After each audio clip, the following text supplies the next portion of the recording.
Bonjour Marion Maréchal, merci d'être avec nous en direct sur BFM TV ce matin. Vous êtes vice-présidente Bonjour. de Reconquête et tête de liste du parti d'Éric Zemmour aux élections européennes. Vous êtes arrivé hier soir à Lampedusa. Je me posais une question très simple pour commencer. Est-ce que ce que vous avez vu sur place, est-ce que la réalité humanitaire, au fond, change votre regard sur ces gens qui ont traversé la Méditerranée au péril de leur vie? Les images sont impressionnantes et douloureuses, hein, je ne vais pas vous mentir. Évidemment, il y a aujourd'hui plus de clandestins sur l'île que d'habitants, principalement des jeunes hommes, de ce que j'ai vu. Et ça confirme, au contraire, ce que je crois, qu'il est irresponsable, j'ai même envie de dire immoral, de pousser toutes ces personnes à traverser la Méditerranée au péril de leur vie pour leur promettre un Eldorado qui n'existe plus, pour leur promettre des conditions d'accueil que nous ne sommes pas capables aujourd'hui de leur apporter. On voit bien ici, hein, les services italiens sont complètement débordés. Il y a vraiment une forme de chaos. Et donc c'est vrai que évidemment humainement ça fait mal au cœur, mais cette situation humanitaire, elle est au contraire le résultat d'une politique migratoire complètement déraisonnable. Oui. Peut-être aussi, et on ne peut pas complètement l'occulter, s'il y a autant de monde qui arrive subitement, c'est qu'il y a des circonstances particulières. Peut-être, probablement liées à ce qui s'est passé en Libye avec cette catastrophe climatique qui a fait des milliers de morts. Ce qui est certain en tout cas, c'est que ces arrivées ne sont pas spontanées. On imagine bien, et c'est d'ailleurs ce que confirme le gouvernement italien, qu'il y a derrière cela une forme de professionnalisme des passeurs et des trafiquants d'êtres humains, une fois de plus en coordination avec certaines ONG qui profitent, disons-le, de la misère humaine pour pouvoir justement alimenter ces réseaux qui brassent des millions et des millions sur fond de misère humaine. Donc c'est absolument insupportable et on regrette que l'Union européenne justement n'ait pas accompagné Giorgia Meloni dans sa volonté de mettre fin à ces trafics, elle qui a essayé justement de limiter cette complicité entre certaines ONG et passeurs et qui s'est vue abandonnée. Et c'est d'ailleurs pour ça que je suis là aujourd'hui, c'est pour apporter un soutien au peuple italien, soutien au gouvernement italien qui est abandonné par l'Union européenne, abandonné aussi par la France et qui se retrouve seul à gérer cette situation alors même, disons-le, que les frontières italiennes ne sont pas seulement les frontières de l'Italie, elles sont les frontières de l'Europe entière et que les personnes que vous voyez aujourd'hui, derniers mois, pour la majorité d'entre elles, ne vont pas rester en Italie. Dans une semaine, elles seront pour une partie en France. Voilà, c'est ce que nous devons dire aussi aux Français et ils vont venir en France parce qu'aujourd'hui, il y a des signaux d'appel, qu'il s'agisse du droit du sol, du regroupement familial, de la politique particulièrement généreuse de l'accès aux aides sociales, de la facilité d'accès à la nationalité et qu'aujourd'hui, le droit d'asile, tel qu'il est construit aujourd'hui par la Commission, est un nouvel appel d'air en fait à l'immigration clandestine. Marion Maréchal, pardon de vous dire cela comme ça, mais est-ce qu'il n'y a pas quelque chose d'un peu indécent dans ce que vous dites? Est-ce que d'abord, vous ne devriez pas apporter un soutien à ces personnes qui sont juste derrière vous? Pardonnez-moi, Monsieur Toussaint, mais la politique de générosité à laquelle vous appelez, ce n'est pas vous qui allez en payer les conséquences. Je sais pas, vous traversez Paris, j'imagine, pour aller à votre studio. Vous voyez comme moi, sous les ponts parisiens, les camps de migrants que la France n'arrive d'ores et déjà pas à gérer. Vous voyez les difficultés d'assimilation des populations étrangères que nous avons en France. Vous avez vu comme moi les images des émeutes avant l'été, principalement alimentées aujourd'hui par y compris des Français d'origine étrangère. Vous voyez le poids aujourd'hui de l'immigration, notamment de l'immigration clandestine, sur l'insécurité. Donc allez aujourd'hui expliquer aux Français qui doivent être généreux pour accueillir quoi, 10 000, 100 000, 1 million d'Africains supplémentaires. Vous voyez bien que ça n'est pas raisonnable, que nous n'avons plus les capacités. Ça n'est pas rendre service aux Français, mais pas même aux Africains. Comprenez bien aujourd'hui que cette situation est sans fin si nous n'y apportons pas une réponse ferme. Nous sommes 500 millions d'Européens au sein de l'Union européenne. Il y aura bientôt plus d'habitants au Nigeria que dans l'ensemble du continent européen. En 2050, il y aura plus de 2 milliards d'Africains. En parallèle de ça, nous ne faisons plus d'enfants. C'est donc un sujet, on va dire, historique, vital, qui concerne l'ensemble du continent. Et comprenez bien que si nous n'agissons pas fermement, il y aura des conséquences et une bascule culturelle, civilisationnelle, sécuritaire qui sera irrémédiable. Donc je crois non, que ça n'est pas la responsabilité aujourd'hui d'un responsable politique européen que d'expliquer aujourd'hui qu'on peut continuer à mentir à ces populations en leur disant que nous avons les moyens de les accueillir, en particulier en France. Ce n'était pas ma question, hein, Mario Maréchal. Je parlais simplement de sentiments, d'humanité. Je pense y avoir répondu. Mais bon, peu importe. Avançons si vous le voulez bien. Vous savez, moi, je suis. Ne croyez pas, vous savez, moi, je suis sur place. Je peux vous dire que, évidemment, c'est dur. Moi, je traverse ces fils, je vois ces gens sous le soleil, je vois ces gens à qui on a promis des choses qu'on n'est pas capable d'apporter. Donc, bien sûr que c'est difficile, bien sûr que ça n'est pas évident.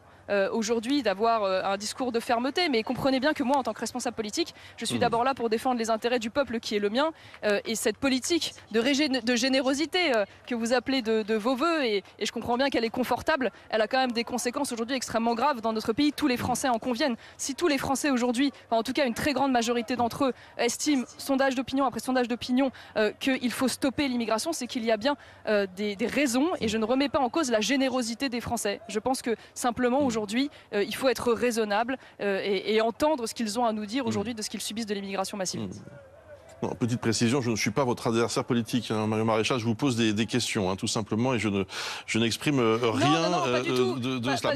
Pas du tout. Je ne le prends pas comme ça, mais vous savez, il n'y a pas d'un côté dans ce débat qui est très compliqué, il n'y a pas d'un côté les gentils et les méchants. Voilà, on a tous un cœur, on a tous des enfants, on a tous envie d'être humains. Et je peux vous dire que quand je vois les images que j'ai derrière moi, je ne vois pas une politique humaniste. Voilà, je vous le dis franchement, je ne crois pas aujourd'hui alimenter les politiques des passeurs et faire arriver ces gens dans ces conditions soit une politique humaniste. Je vous le dis franchement, je vous dis pas que leur promettre de venir au prix de leur vie pour que la Méditerranée se transforme en cimetière soit une politique humaniste. Donc attention aussi parfois aux discours, je ne parle pas de vous évidemment, aux discours de générosité qui ont des conséquences très graves, non seulement dans les pays dont on parle en Europe, mais aussi justement en premier lieu pour ces populations. Moi j'en veux pas aux gens qui sont aujourd'hui derrière moi, que les choses soient dites. Je veux dire, c'est légitime de leur part de dire j'espère une vie meilleure, je vais arriver en Europe, je vais demander un droit d'asile, même si je ne l'obtiens pas, j'ai très peu de chances d'être débouté. En France, j'aurai le regroupement familial, j'ai une chance d'être régularisé, j'ai une chance d'accéder à la nationalité française.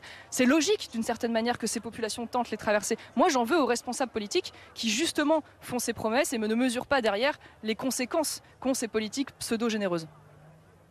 Alors, revenons à Madame Meloni, dont vous aviez salué hein, la victoire aux dernières élections italiennes. On sait votre proximité. Alors, elle avait promis beaucoup de choses. Hein. Souvenez-vous, un blocus naval avec elle. Tout allait changer. Résultat, depuis le début de l'année, 126 000 personnes sont arrivées en Italie. C'est 2 fois plus que sur la même période en 2022. C'est pas un échec pour elle? Vous savez... Pardon, mais vous savez justement que Madame Giorgia Meloni est victime, je vous le disais à l'instant, de l'abandon de l'Union européenne. L'Union européenne aujourd'hui refuse de faire de Frontex une véritable agence de protection de nos frontières. Frontex aujourd'hui est perçue et voulue comme davantage une association humanitaire qui va d'abord apporter du sauvetage aux bateaux pour les ramener sur nos côtes. En parallèle de ça, souvenez-vous au moment où Madame Meloni justement voulait fermer les ports italiens et casser cette collusion entre passeurs et ONG, au même moment, eh bien, le gouvernement d'Emmanuel Macron, à travers la personne de Gérald Darmanin, accueillait le bateau de migrants de l'Océan Viking à Toulon, envoyant ainsi un incroyable appel à l'ensemble des candidats à l'immigration en leur disant de toute façon, même si vous n'êtes pas accueillis en Italie, vous serez accueillis en France, donc tentez une fois de plus la traversée. Madame Meloni, pour des raisons, j'ai envie de dire géographiques, physiques, elle est la porte d'entrée de l'Europe. Donc elle paye en fait, en réalité, les politiques laxistes des différents pays à côté. Maintenant, moi, ce que je crois aujourd'hui, et c'est d'ailleurs tout l'objet de ma candidature aux européennes et dans les mois à venir, c'est que justement l'enjeu de cette élection, c'est d'en faire en sorte que demain l'Union européenne soit au contraire un allié, un soutien de tous ces chefs d'État qui souhaitent apporter une réponse migratoire ferme et qui aujourd'hui ne le peuvent pas, justement parce que la Commission continue de défendre notamment une politique d'asile extrêmement large et extrêmement laxiste. Ce qu'il faudrait aujourd'hui, c'est remettre en place notamment l'opération de type Sophia. Souvenez-vous, à l'époque, une opération militaire coordonnée qui avait vocation à aller détruire les embarcations sur les côtes de Méditerranée qui étaient utilisées par les passeurs, à poursuivre justement ces passeurs, à les traîner devant la justice, à casser tous ces réseaux. Mais cette fois-ci, il faudrait évidemment éviter de faire en sorte d'aller chercher ces embarcations pour les ramener sur les côtes et au contraire les renvoyer vers les ports de départ. Et j'en finirai par là. La véritable comment aider Madame Meloni, c'est tout simplement en acceptant ce qu'aujourd'hui la Commission refuse, de financer des hotspots de l'autre côté de la Méditerranée, c'est-à-dire que les demandes d'asile soient faites dans les pays d'origine ou en tout cas dans les pays au bord de l'autre côté de la Méditerranée pour éviter justement qu'ils soient et qu'ils arrivent massivement sur notre sol, parce qu'on sait qu'une fois qu'ils sont en Europe, c'est très compliqué, évidemment, de les renvoyer chez eux. Donc moi, je ne doute pas de la volonté de Madame Meloni. Je sais qu'elle fait tout ce qu'elle peut, y compris au niveau européen, pour tenter d'obtenir un consensus. Mais à un moment donné, eh bien, ça dépend aussi de nous et ça dépend des élections européennes prochaines, si on veut véritablement avoir une réponse coordonnée. Donc ce que Giorgia Meloni n'a pas réussi à faire en tant que première ministre d'Italie, vous... Marion Maréchal, future députée européenne, si vous êtes élue, vous réussirez à le faire.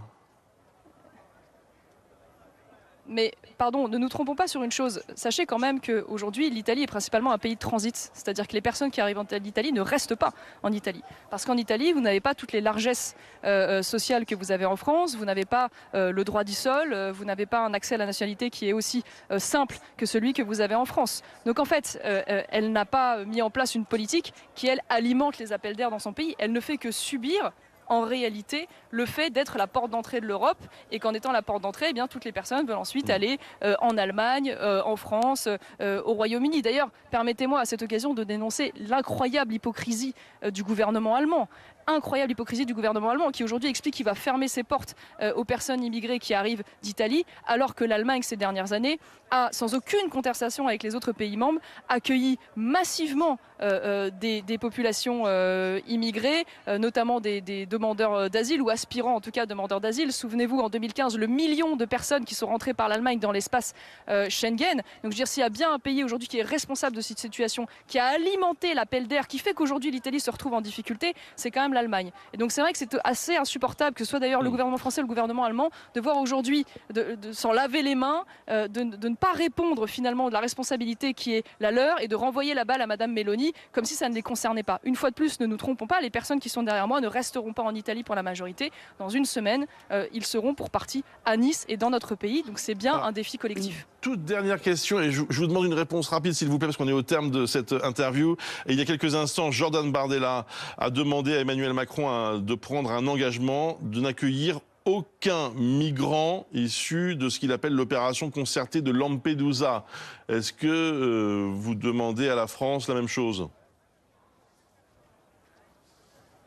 Non mais ça devrait être même plus large que ça, j'ai envie de dire. Rappelons quand même qu'Emmanuel Macron est le président record de l'immigration illégale, mais aussi de l'immigration légale. Donc évidemment, on appelle une rupture dans sa politique. On sait que les Français, je vous l'ai dit tout à l'heure, sont très majoritaires à vouloir un changement dans cette politique d'immigration. C'est l'un des rares sujets consensuels dans notre pays. Il serait en effet temps qu'Emmanuel Macron s'en rende compte. Merci beaucoup Marion Maréchal, merci d'avoir répondu à toutes nos questions ce matin en direct. Depuis Lampedusa, vous êtes depuis hier.